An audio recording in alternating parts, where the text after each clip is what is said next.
Ty Garbin. This is, you'll recall, we had been covering the Gretchen Whitmer kidnapping plot from the very beginning. And, from the beginning, some of us thought, after the facts started coming out, that this could have looked potentially like a little bit maybe of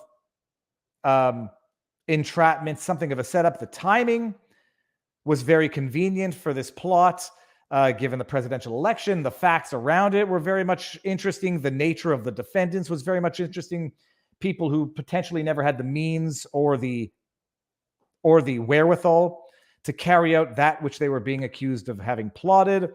Then it became known throughout the course of the, prosecution, throughout the course of the trial, that there were more informants and FBI agents involved in foiling this plot than actual defendants to the plot, which led some people to question whether or not these victims were plotting the plot or whether or not it was the FBI and the informants that were actually plotting the plot to foil the plot.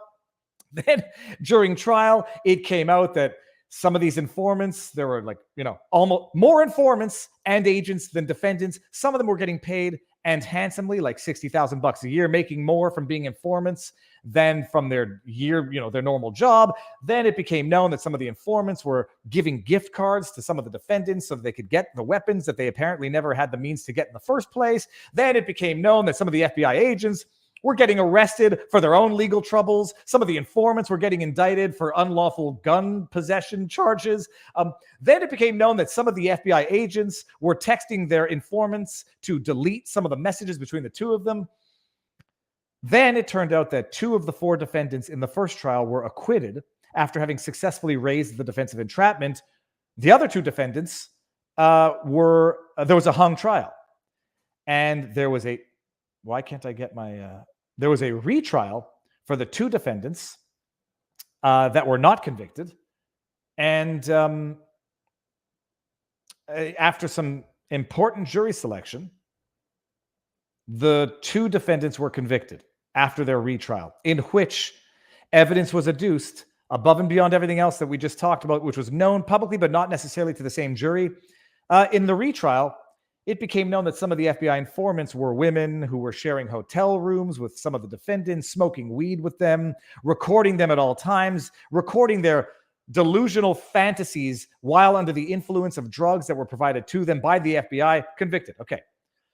Ty Garbin was one of the individuals who pleaded guilty and then agreed to testify in the first trial.